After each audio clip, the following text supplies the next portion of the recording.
Hello, Jimjamatic here. Welcome to a brand new episode of Robot Wars Episode Reviews. It is Heat M, and we are actually going from a relatively mediocre heat to one of the better heats of the series. I mean, we have the next three heats in a row, I would say, are really, really good. They're on par with Heat J. Just for the amount of good robots, a lot of great battles, and some decent heat finals, I'm not going to lie. But I'm joined once again by Sam Elliott64. Hi, He's back. I'm here, and I get a good heat again. I know, isn't it amazing? Actually, I mean, your next one is P, so have it while it lasts. This is my penultimate one of this series.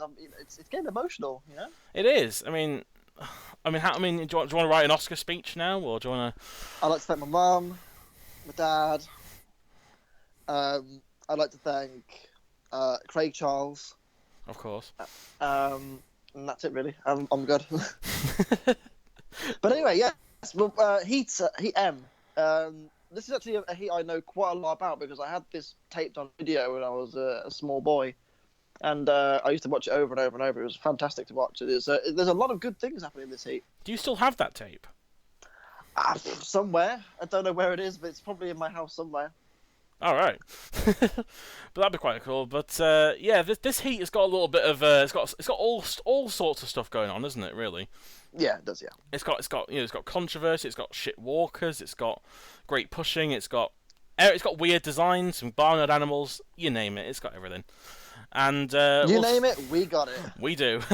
And we'll start with obviously the heat winner. This declared heat winner, really, as opposed to really the true heat winner, was Scotter's Revenge. I adore Scotter's Revenge. I think Scotter's Revenge, as a heat winner, was very good, and I think while fortunate that Pussycat got disqualified, they are worthy heat winners. I agree. I mean, they were just very unlucky that they seemed to suffer from a lot of breakdowns in this series because they say up until the heat final they were like unstoppable. Yeah, nothing touched them. And in fairness, they probably could have done a good job against Pussycat because what could Pussycat do to this kind of wedge? In all fairness, it really bump against it. Bump against the wall, bump against the wedge, bump against everything apart from do anything. Because unfortunately, it doesn't have the blade this series and. Yep. Yeah, but I mean, Scotter's Revenge. It obviously has a lot of. I mean, they appear for the rest of the series in the classic series from now on, and obviously they have Spawner Scutter in Series 4, and then Spawn again from the rest of the series. And while I know you like Scott. This is your favourite version, isn't it? I think. Okay, so this is my favourite version. Then it's Spawner Scutter. Then it's Spawn again Series 7. And 5 and 6 are sort of on the same level. Yeah, I mean. Fun story, actually. My mum and Darren Hayden Ball are friends on Facebook.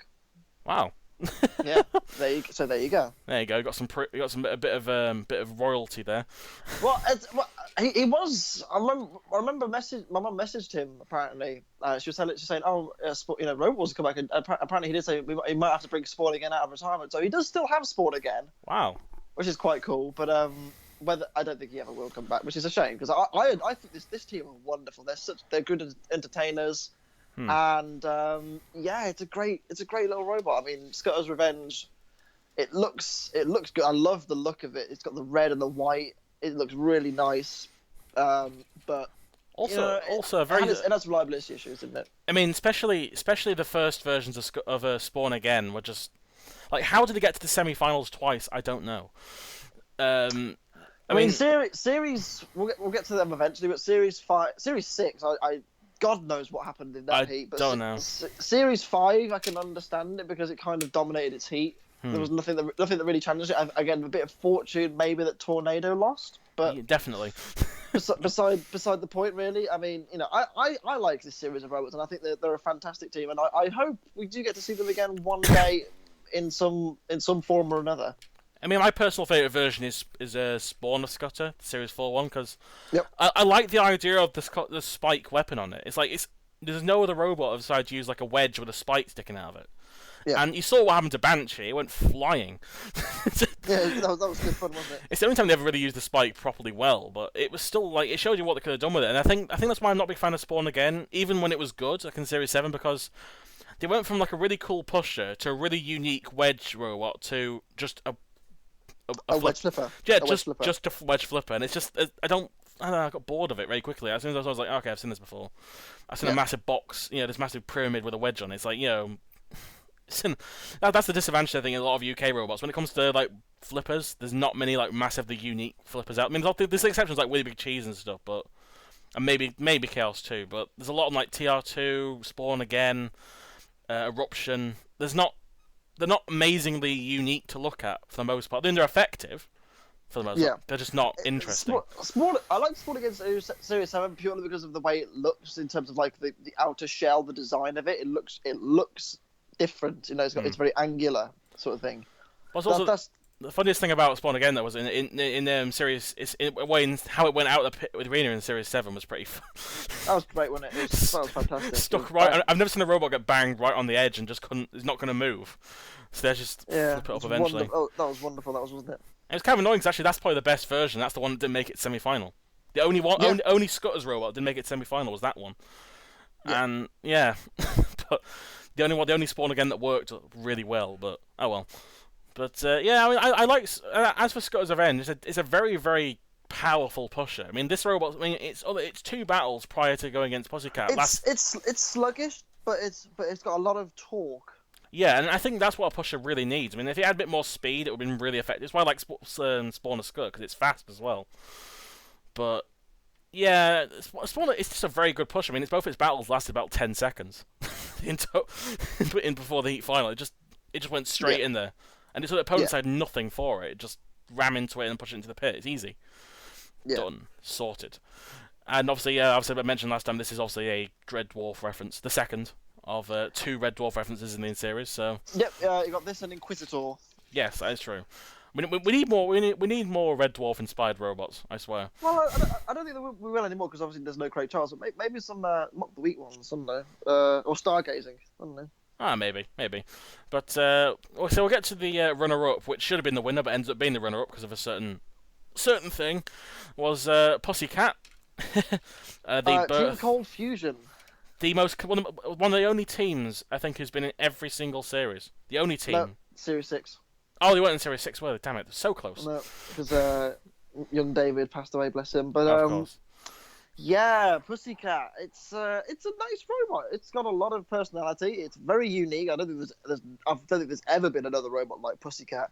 But it's certainly a classic series robot. Like if you did this design now, it wouldn't work because the blade wouldn't be strong enough. You need a spinning disc. Yeah. But the way the Pussycat's designed to like self-right the way it does, it needs the blade and it needs the energy from the blade to self-right. Yeah, the Series 3 version, it's 90% the way there. It just doesn't have that signature disc that they'd have from Series 4 onwards. Yes, and obviously because this is just a standard disc. There's nothing like amazing about it. While Series 4, they hadn't. Yeah, that was who made that disc again? Was it? It was Rob Bettington. Rob Bettington, that was it. Yeah, and he made this perfect disc that was like it was so good at ripping into armor. Like, it had a high surface area. That's why. Yeah, it was just perfectly made to just destroy things, and you saw how it ripped up like Robo Chicken and stuff, and I got that perfect hit against Ripteron and stuff like that, and Thermidor 2 ripping up the wheels on that, and it's a very, very unique. I mean, honestly, again, as you said, there's nothing like this robot anywhere, and there probably never will be again. Which is it's good in a way because this robot is its own machine, and I adore Pussycat. Pussycat's a robot that is held very tight to my heart. And this is the first time we got to properly see David Gribble drive it, because he drove Body Hammer, but he didn't get much of a chance really to use Body Hammer. But here we get to finally see what he can do, and he's again one of the best drivers of the series, purely because I was going to say I'd say he is purely because this robot is a nightmare to control. Yeah, it's like I think that makes it even better because it's one thing to drive like a wedge robot or a spinner, but then to try and drive this thing, whatever this is, and he somehow makes it look like it's very easy to control. Like he makes it look so easy, but then if they give it to anyone else, or maybe even like a professional roboteer, like someone like George Francis, how would he drive this? He's only used to driving his robots or robots like it, so it is an amazing robot. It's just a shame, obviously, the only thing it really couldn't do was damage in this series because it just couldn't. Yeah, I mean, this series was before that they learned how to robot. They haven't learned to robot yet. Yep. But as is, Pussycat, I mean, it doesn't really change its design for the rest of the series because it's just as good as it is. Yeah. it doesn't really change at all. Like past the disc, does it just? The armor change in Series 7. I know the Barmos put a they put stainless steel on instead of polycarb, and they put they put 2 discs on instead of 1. Oh, they did, didn't they? Yeah, I forgot about that. Which is interesting, and then obviously they had the 2 tooth blade as well, just in case. Yeah. But yeah, Pussycat's just so unique. Like literally, there's no other robot like it. You can't describe it without just going, just look at it. Pussycat is Pussycat. That's the end. Yeah. I just love the concept. It's like a cat because it always lands on its feet, no matter where it is. It's Clever. just it is just genuinely, like, I'm not even just joking. That is genuinely one of the cleverest things I've ever heard in Robot Wars. Yep. And I've seen jellyfish. You know what I mean? Yeah. I get you. Yeah. Now we'll move on to the ones who lost in the first round. And a robot, I'm surprised. Second round. Second round, sorry. A robot I'm very surprised could lose in the second round, but of course things. Well, we'll get to why. Of course, it's Cassius 2. Cassius 2, yeah, the runner-up in the second wars. I don't know how would they have done in this series had they decided to actually fight. I don't know. I think they probably would have won this heat. I've little doubt about that. They would have beaten Pussycat. They would have beaten Scotter's Revenge. I've got no doubts about that. Well, because Scotter's Revenge would have broken down, so it would have just flipped it over, and that'd have been it. Well, even if it lasted, Scotter's Revenge was doomed to just break down anyway. So it would have if they'd lasted long enough, they would have just lost anyway. But then they would have to go against 101. They could have a go against 101 pretty easily. I think they would have lost against 101. You think so? Yep. All right. Why is that? Just because they can flip them over quite a lot, can't they? Just because it's heavy. 101's it's just an awkward shape. Yeah, I mean, Cassius it's weird because the original Cassius is always remembers one of the best robots ever, and then Cassius 2 nobody really remembers, obviously because it didn't last very long, but nobody really focuses on Cassius 2 that much. It's one of those robots that just it's just there to me a lot of the ways because I like Cassius 2, but I don't love it though. That's the thing. I don't. Mick Cutter and his dodgy supply of polycarb. That's all I'm going to say. Right? Yeah, he is. As mentioned before. Yeah. This I don't know where he's hiding this polycarb, but he certainly has a lot of it. First it was Robot the Bruce, then it was Chaos, and now it's Cassius 2. Yeah, but honestly, look, I think Cassius 2 was a very complete robot for the time. It had a good, powerful flipper. It had the spike in the back just in case as well. It was a nice robot. It is. I mean, the one thing I think that was the biggest improvement compared to the original Cassius was making the wedge bigger. Because the flipper bigger as well. Yeah, making it just much wider so you can actually get robots on it. Because the biggest problem with the RAM in the first series is it was very thin. So it had to get a good shot to really hit things. It usually did all right most of the time, but a lot of the times there were times it just didn't hit anything and just missed. So, and also, I don't know why, but the hydraulics on this robot look really weird. The way it kind of moves. It kind of moves in parts. It doesn't move up and down smoothly. It kind of like a. It has too much ground clearance to the back, even for Cassius. Well, that's the point. I think it had active suspension inside Cassius 2. Ah, okay. And the point was where it drove along normally, and then the suspension tilts the forward, the blade at the front to the floor, and that's why the back looks so high. Is because it was pushing the blade at the front into the floor so you can get under things. That was the idea. Okay. That was the idea, at least. Is it? Should we mention same thing with Cassius 1. That's why it had the had the little tail thing. That was the same idea. Ah, that makes sense now. Is it worth mentioning why certain things that happened, or should we mention it when it get in its last battle? Should we do? We'll do it now because there's not really anything to do with the battle. I mean, they pulled out because of Rex having safety concerns about the arena. And the way that things were running in the pits. I think it was due to someone getting injured by a pneumatic spike in the leg. I think it was. I think it was more pandemonium. I believe was the robot that caused it. I think it fired a spike in someone's foot or something. Yeah, and this was the start of where removable links came from. Things to shut robots off in the pits immediately in case they went AWOL. I mean, which can happen. Yeah, I mean, there was a robot last series, Disruptor, who couldn't be turned off. It was the only robot. I think it's the only robot in the entire series that could never be turned off. There was a robot in this is a story was told by the esteemed Mr. Dave Lowry. He was telling us about a robot in BattleBots called Invader. It's basically I can't remember which robot it was. It was a spinner of some kind. It was the full body spinner. I don't know what it was, but anyway, was it Megabyte, something like that? I don't know. It's a similar robot to that. Hmm. And when it got stuck on, they couldn't turn it off. It got the spinner got stuck on. Oh right. And obviously in America they don't have removable links. They have the tool assisted ones. They just have a switch. Hmm. Unfortunately, if a robot's spinning, you can't turn the switch off because it's bloody dangerous. So they had to wait until the batteries ran out. Oh god. And that took, I think it was about 90 minutes for the batteries to wear out. Jesus. Actually, there was another one. Actually, I can't. I can't. It was one of like the events prior to BattleBots. Like I think it was like in Las Vegas. One of those ones. I can't remember. There was one where Razor got stuck in forward drive and it kept spinning around in a circle. So they had to like get a wooden pole to kind of stop it, lift up the wheels up so they could stop it.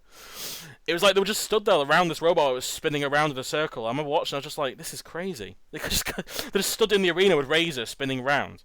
And they're just like, yeah, this is safety back in the day. You could just get in the arena and just go, fair enough, let's see what happens. But then, I mean, obviously this is the series also where they still had the cameramen in the arena, like close to the action, and it's just like... Yeah. In fairness, there weren't many robots that were dangerous enough to do this. Like No. in the arena, if you're like 6 foot away, then you'd be pretty safe. There wasn't much that, I mean, apart from maybe Hypnodisc, there wasn't much that could mess you up. Typhoon 2. but in this series, so oh yeah, by series 7 they were outside the arena, but series, you know, I understand completely why Rex did it. You know, it's not, you know, I understand his concerns, and I think, you know, everyone understands his concerns. Really, it's not a case of you know, him being difficult about things. I think it was a justified decision. It's a shame that he never came back in later series when the safety had improved. Yeah, cause I think he should have like had a look and see if it's improved or not, maybe, and maybe like come back perhaps. But maybe he just fell out of love with the show. I don't know. But I know he obviously made Cassius 3, which is exciting. He's got all his robots. I think apart from Recyclops, I'm still not confirmed if he has Recyclops, but I know he has every version of Cassius still. Yeah, and obviously, for those that don't know, obviously Cassius 3 was built in conjunction with George Francis, so I classed that Chaos 3 as well. It looks like Chaos. It looks like Chaos 2 in some ways. The way the flipper looks. I consider Cassius 3 Chaos 3 as well. I can see that. It's a joint effort. Yeah. But unfortunately, as a result of safety, this is the last time we get to see one of the legends of the earlier series. Yes. Guard. I mean, it's a shame. I understand exactly why he did it. I'm not sat there going he's being difficult or he's being wrong or he's being uptight. Because in fairness, someone getting stabbed in the foot is a legitimate reason to get angry with safety concerns. Yes. But it's frustrating that we never see him again. But that's just how it is, isn't it? You know. I mean, he still has his. I mean, he still puts them on display. He still like goes out to like robot things to show off his robots. So he's not completely out of the game. He just doesn't make the robots anymore. But he's still there. So if you happen to listen to this, Rex, we all love you. Don't worry, we don't hate. We still love you. Absolutely love you. Please. Yeah, please come back for anything. I don't care if you make a Cassius and it gets trashed. I don't care. I want to see you come back. It'd be just awesome. I don't know. I want to see that beard again. Come on. I mean, come on, we've only got John Reed now with the. I love John Reed's beard. Is John Reed and Trevor Wright are the oldie beardies now. Yeah. And moving actually off to one robot who never appeared again, to a robot that would appear a lot more times in a completely different form, but than this one, it is. In fact, it appears from now on, apart from Series 9. That's true. It is Thermidor. It's weird not saying Thermidor 2 because it's Thermador. Oh yes, because they couldn't spell it. It's a shame they only realised like too late they spelt the robot wrong. I mean, every other version it's Thermidor 2, but it's only called Thermador in this series. But also they didn't get a pit introduction, which I find weird. Like they got like the little they got to do their thing in the beginning when they described the robot, but they never like when Philip was going around the arena. There was all the stuff. There was no Thermidor around. Maybe they just weren't there or something. I don't know. Or... Maybe they were reserves. Who knows? They might have been because Binky got an intro in the pits after when the battles before the battle started. So they might have been. Maybe they were last minute reserves, weren't they? Yeah, made enough time to like get a video for them or something. But yeah, I mean, it's a nice looking robot, Thermidor. I like the bike helmet for the head, and obviously you got the mini Metro wheels, which has been its mainstay till now. And they still kept them, yeah. And it's amazing. It's amazing to see how outclassed Thermidor 2 was in Series 8, when didn't he say he didn't know what Hardox was? That's something I've heard. I don't know if that's true or not, but maybe he was joking. Maybe, but if he wasn't joking, though, that's kind of. But they haven't done any like live shows or anything since Series 7, so you know what, that's fair enough. I mean, didn't actually I think Dave actually described Thermidor 2 possibly in the best way. It's either a feast or a famine. Yeah. It's such a succinct way of describing it. They either win the heat or die in round 1, and this was before. Thermidor 2 dies in round 1 against the semis. So actually, odd enough, only in the series where Philippa wasn't there, they got past the heat. Yeah, he got past round 1, yeah, when Philippa wasn't there. So I think Philippa Forrester is the main weakness of Thermidor 2. Unfortunately, though, it was proven in Series 8 that not even Philippa could stop them from not going out. No, it's true. It's true. But Thermidor itself, like, it's not a horrible robot, but it's just, compared to Thermidor 2, it just hasn't got the offense that Thermidor... I mean, let's face it, they got very lucky in their first battle. They weren't, but they didn't really have to do anything in their first battle, but it's clear that, like... Look, I mean, it has a disc at the back, doesn't it, in the series? Just a random little... Just stick an angle grinder on it, as per Series 2 to 3 traditions. Just stick an angle grinder on it, see what happens. But it's still a nice-looking robot. It's just... Just again, Thermidor 2 is better. Even if, I mean, say what you want about it, but Thermidor 2 is better, because it actually has a proper weapon on it. But... Yeah, Thermidor 2... I like Thermidor 1 purely because of the aesthetic design of it, whereas Thermidor 2 I like it more for functionality. Yeah, but Thermidor's a robot that I've always enjoyed. Yeah, I mean, yeah, it's not the best series of robots because they are very, very, very inconsistent with their performances. But you know what? I don't really care. I like them. I'm not going to call them the greatest robot ever, though. Naturally, because I can't really do that. But they're good fun. They're good fun. Yeah, they clearly not like to get too serious originals. I don't really care. But now another team that are clearly not taking the competition too seriously is Plunderstorm. We are the crew. I'm gonna not do that again. We've already done that. We've done that once already. Yeah, but, I love this team. They're fantastic. This is probably the most unfortunate robot they've ever made. Was this one? Well, it was all new, wasn't it? And that's why they were unlucky. I think they tried something new and it didn't quite work out. Yes. Also, you might notice they had a saw at one point, and now they don't because of obvious reasons. Hardened steel blades. Yep, and that's a running theme later on. But actually, there are a few of the robots later on that don't have I think also Cerberus removed their blade because of the same reason, and also didn't Panzer as well have theirs removed? Supposedly, I'm not sure. Or was that overweight? It might have been overweight, maybe. But maybe. Either way, this version of I keep calling it Plunderbird. It is, but the only one that's called Plunderstorm.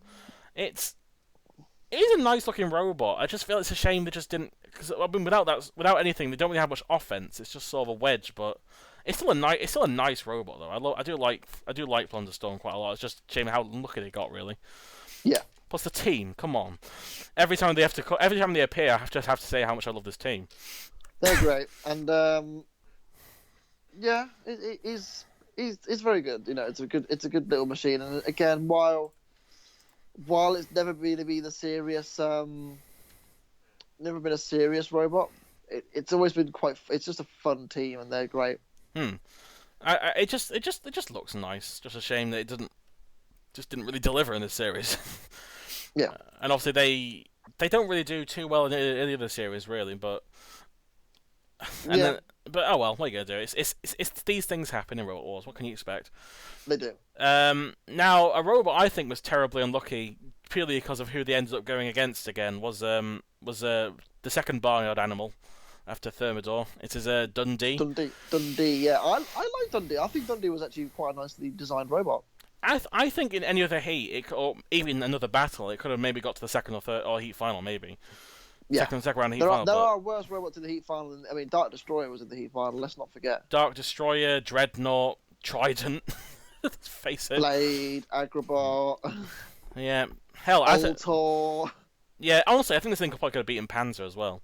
But yeah, probably. I mean, this robot, it has I like the idea of it. That it's got a crushing jaw that has a saw inside it. It also has the teeth. Yeah, I really like that idea. Plus, also this robot's pretty fast. It's got decent. I mean, the kids are very good at driving this. I always forget it's the kids that are driving it, not the. I think it's is it the dad or granddad? I don't know. It's I don't know. the elder person of the team. Yeah, because he must have helped out the electronics and stuff, but at the end of the day, adult. At the end of the day, they're driving it and stuff, and it's pretty cool. I mean, they had Loco last series, and they ended up fighting Cassius again, and the same result happened, except they did a lot better job than Loco did. Because Loco wasn't a bad... Over. Yeah, because Loco wasn't a bad robot, it just didn't have any kind of presence to really do anything. Well, Dundee did. Yeah, Dundee actually has a real purpose. It has a proper weapon. It has a proper drive. It looks unique. It's pretty nice looking. And unfortunately, crocodile robots don't seem to do very well in the series. And obviously, they always end up against flippers. Yeah, I mean the only one that managed to get through is alligator because it wasn't a crocodile. It was an alligator. It was a gator. But when it gets another flipper. So there you go. You see. Yeah. I told you, flippers are the death of crocodiles. Yeah. You heard it here first. Actually, just reptiles, because Cassius was a snake and got flipped over a panic attack. Just reptiles shouldn't enter the robot wars. That seems like the message Series 3 seems to be giving them. Yep. But yeah, I just feel sorry for them because it really would have been. Actually, in fairness, they would have had a good go against Pussycat. In fairness, just the way they're built. Maybe, but I think Dundee was a robot I always enjoyed, and I thought it was a good bit of fun. It's just a shame we never saw him again, really. Yeah. Because I don't think did they apply? No, they didn't apply again. No. Oh well. Oh well, but it's just a nice robot. Yep. And then one robot I think decided to attack the arena floor as opposed to actually attacking anyone was Hammerhead. Another nice robot. Yeah, there's a lot of nice robots in this heat. Hammerhead's axe, to its credit, was pretty fast for a Series 3 axe. I think Hammerhead again in another heat could have done quite well purely because it had a nice low scoop, it had a nice fast hammer, quite quick around the arena floor as well. Yeah, it's decently was it like 12 miles an hour smart? Yeah, well, it wasn't sluggish, but against Pussycat they just kind of got stuck on the floor, and then I think they die or they just get pushed through the floor. No, I think they just got. I think what happened is the spike. It got out of the floor, but it kind of must have lifted them up slightly, so they couldn't do any traction or something like that. I don't know what happened. They just died, didn't they, on the floor? Yeah, the axe was too powerful for the arena floor. I mean, if it appeared now, it'd been fine, but yeah. This series, unfortunately, they had a really crappy pilot for, and obviously because no robots were really going to do that much damage back in the day, so Henry did the same thing, it kept pinning itself to the floor with its own spike, and this thing did the same thing, except it ends up being even more detrimental. I mean, to be credit, it isn't a bad axe. I mean, it's the only axe I've ever seen that uses a real hammer on it. It looks like something you would just use in the tool shed, as opposed to a worked hammer. It's a nice hammer, and it's unique, and that's a good thing. It is a nice unit. Again, they didn't appear again, which is again, it's a shame they never applied it again or nothing else. So it's weird. There's a lot of robots that either don't appear again or try to appear again and don't get in, which I want to see them more than other robots that appeared later. But oh well. Yeah, I mean, these things happen. Time has passed. That's true. And finally we have the god of one of the gods of Robot Wars, Zeus, who Zeus is badass. I love Zeus. I wouldn't go as far as saying he's badass, but it looks cool. I like Zeus. I mean, it got its head kicked in by Scotter's Revenge. I mean, Scotter's Revenge was just merciless, really, wasn't it? But I don't like Zeus. I'm sorry. I like Zeus. I like Zeus because it's weird and quirky. That's why. But that's just me. I like Kronos more personally. Oh yeah, Kronos is cooler, but I like Zeus. Actually, I do like the team. Actually, they are pretty fun. Both times they appeared. The laundry and dry cleaning. Yeah, they literally. I love that they took both their pretty bad defeats pretty well. Yeah, I thought they were lucky in series. I mean, I thought Stake 2 were going to go out in Series 4, if I'm honest. But then Kronos they got stuck, didn't they, in the CPZ, and that was it. And then something mechanically went wrong, and they just died eventually. I think so. It would have just didn't work. But yeah, I liked Kronos slightly more, but even then, Zeus, I'm just not. I don't know. It's just really boring to me, Zeus. I just don't. I think it's just it's just this box with really two barely functioning weapons on it. So it's just I mean, hell, the axe fell off. Well, the axe head fell off just by touching the ground slightly. So. Well, I mean, it got snapped off, but in the arena grill, didn't it? Because Scottish Revenge pushed it over it. So. Yeah. Well, I'll get to that in one sec, but let's do that one first because it's not really much of a fight. Scottish Revenge just pushes it in the pit. That's it. Yeah, Scottish Revenge versus Zeus. I mean, it was literally pushed it into the arena wall, Then it got stuck on the scoop. They turned around. The axe head fell off on the grill, and they pushed it into the pit. And that was game over. That was GG. game over, and it's probably one of the most succinct killings of Series 3. Like, it's just so well. It's like it's on par with something like Shrapnel versus the Big Cheese. How controlled it was. Just like, or maybe like actually no, Griffin and Cerberus. Yeah, Griffin and Cerberus. It's just something so precise about it. It's just like it's so quick, but it's not boring either. It's just sort of like amazing. Yeah. As opposed to something like I'm trying to think of like a good example. Something like Tornado, where it would just push the bit button and then push into the pit. And it's like, oh, okay. I mean, I like Tornado. I like Tornado, but it's not as fun. It's not because it just happens so quickly. That's all. It's just like, I think because Tornado used to do that all the time. But it was good. It was good tactically, and when it won them everything. It won, yeah. Which battles got? Well, let's go for the unfortunate one: Cassius 2 versus Dundee. I mean, how could you get so unlucky to draw against the same robot twice that beat you in the first series, and then you come back again and you lose again to the same robot in the same method? I mean, it is what it is, isn't it? Really, it's just unfortunate, really. But actually, to their credit though, Dundee were holding their own for a while. I mean, they weren't getting completely one-sided against Cassius 2. They were actually putting up a fight. It's just unfortunately they had to go on the wedge at one point, and then the almighty flip of Cassius 2 flipped it over. Unfortunately, yeah, just one of those things, really. I mean, the battle wasn't that interesting prior to that flip. It was mostly just a lot of driving around and stuff. And Cassius decided to have to house robots and get its Lexan completely cut through by Shunt. Yeah, but it was good fun. That was. I enjoyed the fact that it just drove straight in and just went after the house robots. But yeah, Shunt gave it a sausage. It's a very Rex Garrett move to go straight after the house. But also he always stands by his word. He never attacks a robot after it's down. It's true. He's like a very honourable roboteer in a lot of ways. Yeah. Then there's Hammerhead versus Pussycat, who I can only describe as Hammerhead hitting the arena floor. And dying. Yeah, actually, to his credit, I'm surprised how much pushing power Pussycat had.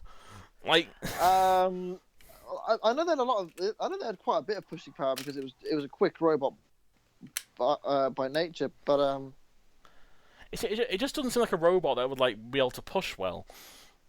Yeah. It pushed halfway across the arena towards the pit, and then it was that really slow pitting.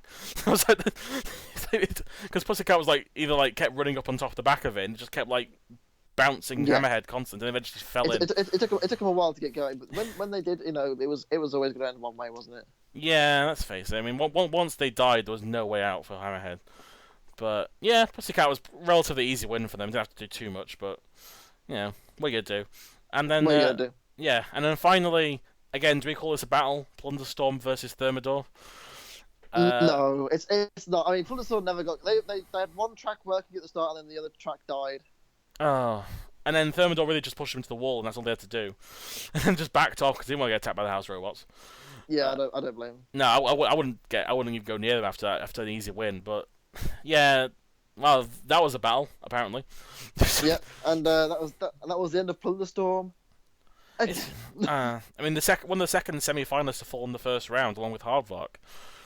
Yes. Kind of unfortunate, actually, but there you go. It's funny because actually at one point both those two robots were competing to get to the next round, weren't they? In the semi-final, it was either between them or Plunderbird, and then they both coincidentally ended up going out in the first round. So yeah, it's the way it is, isn't it? Unlike Hardvark, though, we get to see these guys for a few more series and Extreme, so that's good. Plunderbird and Extreme, best thing. That is, it's so good. Are you talking about the song? No, they're just really funny. It was good to see that more of Plunderbird and Extreme because Series 5 we didn't really get to see much. No, I didn't see anything of Plunderbird in Series 5. But before we get to the next round, obviously we go to the this is a massive air quotes special event. It was Mammoth against who was the other robot? Anarachnid. Anarachnid. Oh. Yeah, Anarachnid. Yeah. Yeah. I thought it was just Arachnid. No, it's Anarachnid actually. Okay. Yeah, and I always thought that for a while, but yeah, it's Anarachnid. And you were in the last Walker battle in Heat H with Miss Struts and Stomp, and now I've got a habit of this. What? Sorry. I've got a habit of getting in these heats. Yeah, you got a habit, and again, is this a battle? Because Mammoth didn't really work. One side, it just hobbled along. And then, and to its credit, Arachnid actually was the one that was the only consistently really good walkers. It actually moved smoothly. Yeah. I mean, Miss Struts, while it worked, it wasn't very stable. It just kind of like moved luckily forwards, while this thing actually had like a consistent walk. And then they just bumped into each other. And then for some reason, the house robots decided to attack both of them out of nowhere. It's just like, well, we're bored. Let's just attack them. And then Mammoth got set on fire. Actually, I think this fight was just bullying, wasn't it? Arachnid actually got hit worse because their whole legs got snapped. Yeah. And broke up and cut by dead metal, and it was just, and then the shunt axed into Mammoth, and it lifted the entire robot up.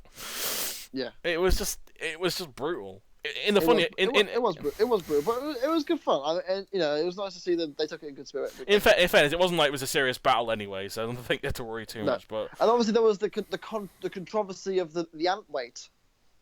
Was there? Do you remember this? Controversy of the mammoth ant weight. No, because someone brought in a robot, hadn't they? And they thought it was someone cheating in the crowd. Oh yes, I'm gonna get to that. Sorry, I thought you were talking about like an ant weight event. We'll do that. No, the controversy of the ant weight robot that was bought a lot. I think it was an ant weight. It looked like an ant weight. It was like some little kind of tiny. It looked like an ant weight, a little tiny robot, and they thought it was some kind of like interference device that someone. They thought someone was cheating. Yeah. Yeah, someone just brought a little robot to show them, which was pretty cute. Yeah. I like that. There's loads of controversy in this heat. It's like a very back and forth heat. This one. I was going to say briefly about the walkers before we get to the next battle. Was actually this is the first appearance of the Mammoth line of robots, because we see Mammoth two other times in both extremes, I believe. And they are, I like to call it the Typhoon Massacre of Extreme 1. They're a part of that. That's probably one of the most entertaining battles for the pure, like, bullying battles I've seen in my life. Is that, I mean, we'll get to obviously when we get to before Series 5, but yeah, I mean, Mammoth didn't really stand a chance. And actually, to its credit, they moved faster in Extreme 2, and they got flipped over. Yeah, no, it's true. And they appeared in techno games as well. I believe in the sprint. Games, yeah. They actually, I think they actually came first in their first round, but then didn't get past the second round. But imagine, to the credit, it was a decent walker. It just was very frail. In fairness, walkers are always going to struggle. But I mean, obviously, there was only one walker that was truly effective. Claude Hopper. Obviously, no. It was what was the one in the New Bloods? Oh, New Bloods, was that the big yellow thing? I can't remember that one. Obviously, I know we're referring to Anarchy. Let's face it. Yeah, obviously Anarchy. Yeah. And technically, as a Shufflebots, obviously there's Drill Zilla as well for Shufflebots, but Mammoth surprisingly a prominent robot in the middleweights categories. They're the only middleweight walker, I believe. But I mean, the biggest problem with their robots later on was that their legs were so spindly that they just got snapped off in like 1 second by. Obviously to keep the weight down and stuff, but they tend to get broken quite a lot in the series. And this is probably the worst they ever had, because they got set on fire, Shunt lifted them up with their axe. They just got bullied in this series, didn't they? Really? Actually, they sort of like Mammoth is sort of like the series punching bags. They really are. Every time they appear, they just get like beaten really easily, and everyone goes after them for no reason. It's just it's funny. It's funny. I mean, I love the Mammoth guys, and we get to see them again later, but. Yeah, and this is probably the only one that didn't really work out of their Mammoth robots. The other two actually worked, at least. But, yeah, we'll go to the battles then, and we'll start off with Cassius 2 versus Pussycat. The Cassius 2 drove down the pit. Game over. They done goofed. To their credit, though, right, the reason why they did it is because Mick Cutter was driving. It wasn't Rex Garrett, because of the protest stuff. It was a bit similar to Ben Impey driving Mortis in Series 2. It's probably the reason why the robot wasn't performing as well, because obviously I don't think Rex Gal would have driven into the pit that easily. No, well, it wasn't him driving, was it? It was Mick Cutter. That's what I said, yeah. Oh yeah. Yeah, it's Mick driving, and it was actually, to their credit, they managed to get the spike to actually do something. They used the spike at least once. But, I mean, and they nearly pushed Pussycat straight down the pit. That'd have been what a kill shot that would have been. It would have been great. It was almost like Overkill and 101, that kind of kill shot. But unfortunately, at the last moment, Pussycat got out of it, and then Cassius drove straight into the pit. And that's the last time we get to see Cassius. And I think, isn't that like the highest seed to go out this early in any competition? Like seed 2 to go out in the second round of a heat. I can't think of anyone else who's done that early. Bigger Brother was seed 4 when they went out in round 2, but this is seed 2, yeah. So yeah. So yeah, they weren't a seed, but obviously they were highly fancied, weren't they? So to go through. Let's say if they were seeds, they would have been seed 2. They would have been like the highest ranked robot to go out in a certain thing. But it's in hindsight, it's sort of it's obvious because of what the background stuff. When you're watching it for the first time, you're just surprised that they just go out this early, and then you never see them again. But as I said before, love your Rex, but you had to go out on the stage, unfortunately. Yep, it's a shame. It's a shame. And another again, is this really a battle? No, Scottish Revenge versus Thermidor was another case of pushing to the pit after pushing to the wall type scenario. Yep. It really, Thermidor really didn't have any chance against them. They had no grip against them again, no kind of purchase. It was too easy. It was like a 10-second battle, wasn't it? Really. Yeah, Scottish Revenge just pushed Thermidor right into the pot, so to speak. And they were broiled, and that was that really. Yeah, all the lobster jokes ensue with this, don't they? Yep. I mean, thankfully they come back again next series, but and they get much better. Much better in many ways, yes. I mean, they actually destroy a flipper in X series, so piercing right through it. Yep. But yeah, I mean, it's just Thermidor, just inferior to Scott's Revenge, really. Yep. And the heat final, the heat final indeed. This is Pussycat versus Scott's Revenge, and we get the hardened blade incident. Yay! Well, I mean, it's the rules are clear. If the rules are clear, then you blow up. Yeah, there is some kind of like ambiguity as to whether Robin and the team knew about this or not. Like knew about the rule or something. But if people were taking their blades off in round 1, then surely they'd know.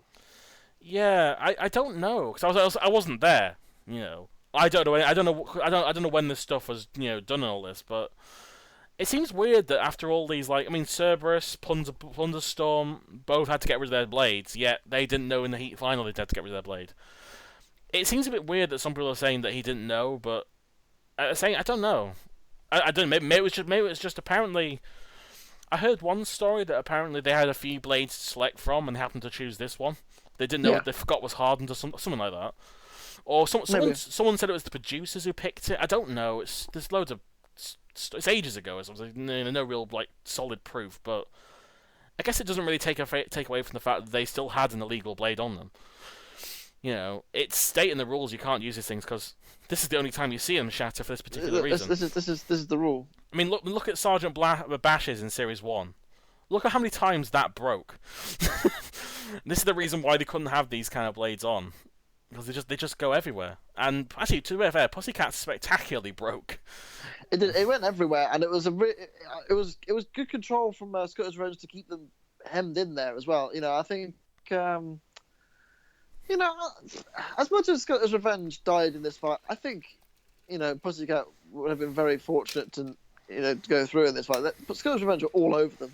Yeah, Scottish Revenge were very, very unlucky that they broke down, because if they hadn't broke their blade and all that, it would have been quite a shock for me, really, because they were the better machine to take out Pussycat. And yeah, and to us, I'm glad we got to see more Scottish Revenge. Oh yeah, I'm glad to see we got to see more of them. One side note about this battle, which I find this interesting just because it just seems a bit too weird that you'd mention this, is that Jonathan Pierce mentions that the blade looks different. Right? How observant is Jonathan Pierce? Well, not very. Maybe. Not very. Maybe he knew what was coming. I don't know. I don't know. Maybe someone told him in advance, because he does his thing post, doesn't he? So maybe he was just handed a note saying, "Oh, this happens at some point." So maybe he tries to make it look he knows what he's talking about. I don't know, because obviously I mentioned this before, but when Jonathan Pierce thinks he knows something, it always sounds a bit too suspicious that it really starts getting when he's so precise about something when he's never precise before. Yeah, like the hardened blade. Yeah, exactly. It just seems like a weird detail that he'd never mentioned in any other fight, but. Yeah. It's kind of obvious he's been told to say that or something, or someone mentioned a note to him or something, just mentioned something about it. But Yeah.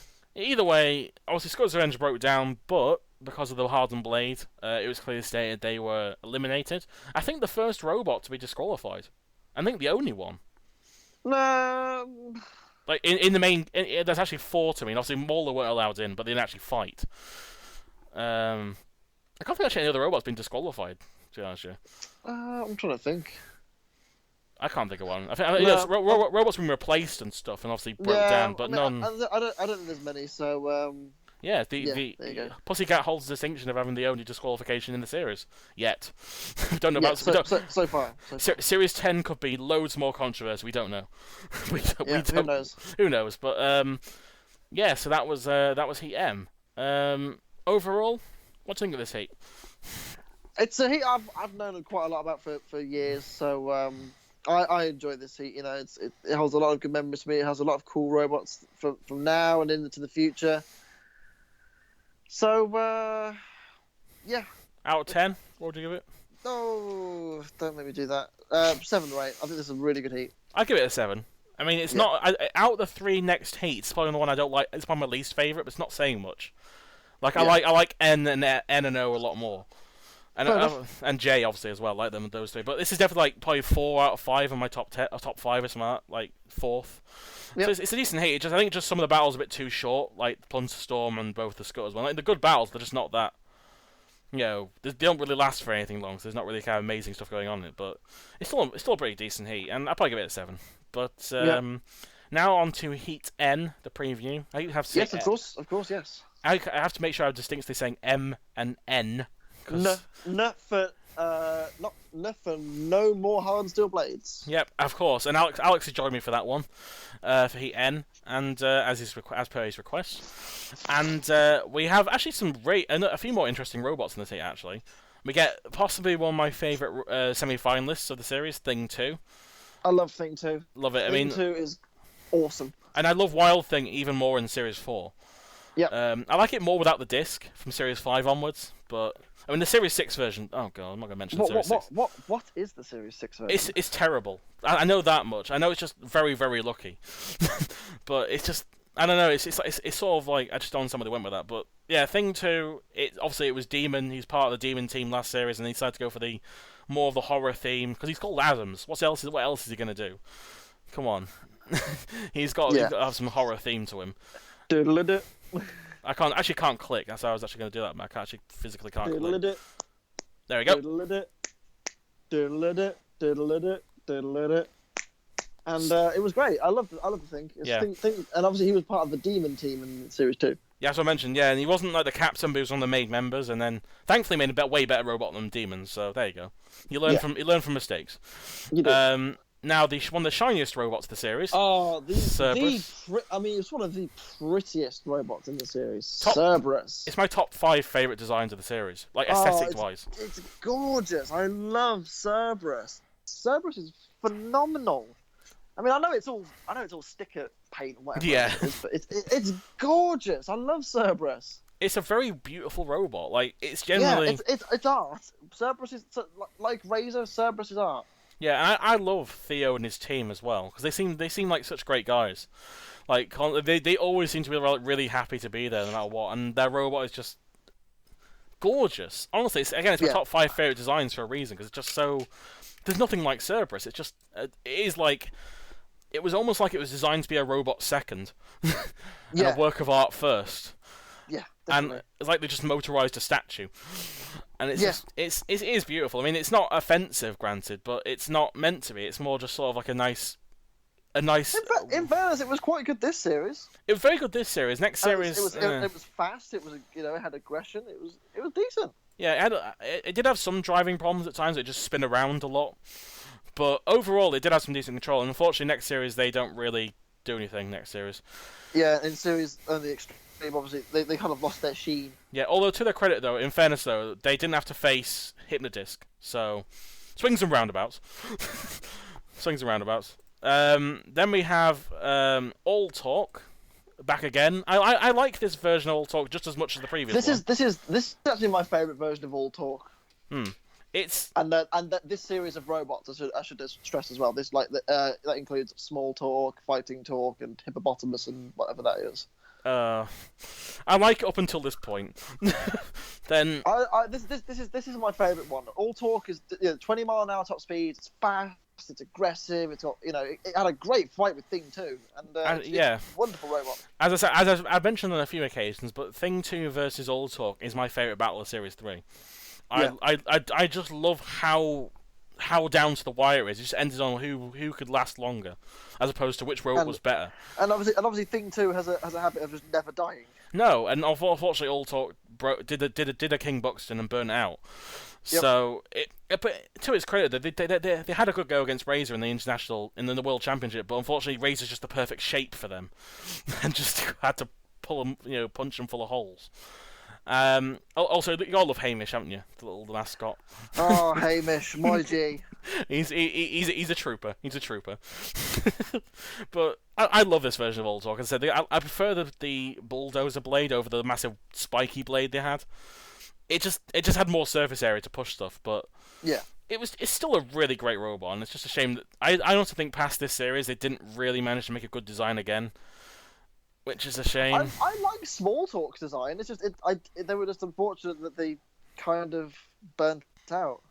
Even then, I'll get to that when I get to that heat, but I don't really like Small Talk either. But what are you gonna do? I mean, I liked it more because the other two robots are more about strength and pushing power, and that one just saw this little disc that didn't really do any damage and just sort of burnt out. I don't know. It just seems it feels inferior in comparison, just what they had. But then we have Griffin, the little biohazard robot. Oliver Steeples is he has Star Wars. He had Star Wars, but he's a top guy in there. And this robot is really cool. I love Griffin. Griffin's one of those robots where had things gone slightly differently, he could have. I think he could have won Series 2, don't you? I think he would have had a good. It would definitely been a semi-finalist at least. And then in this series again, I think he could have beaten Thing 2, no problem. They could have flipped him over. I think it was having interference problems this series. It did stop a lot, like randomly out of nowhere. I think he could have won this heat, no problem. I think could he have beaten Panic Attack? Might have been a bit of a challenge, but I think possible. It's lower than Panic Attack. Griffin was a robot that I always thought could have done better. It really could have, let's face it, but it just didn't really. It just never lived up to what it could have done, and it's just kind of unfortunate cases, really. I mean, it's kind of sad, really, that despite how well engineered Griffin is, his best robot is a little tiny cunning plan wedge. That's his best. It just feels weird that that's his best robot, and yet he's made this really well engineered robot 2 years in a row and not managed to. At least he won a battle. Then he got R2D2. Yeah, he's got R2D2. He's way better. Yeah, he's cooler. Then we have another pioneering design that ended up failing was Daisy Chopper.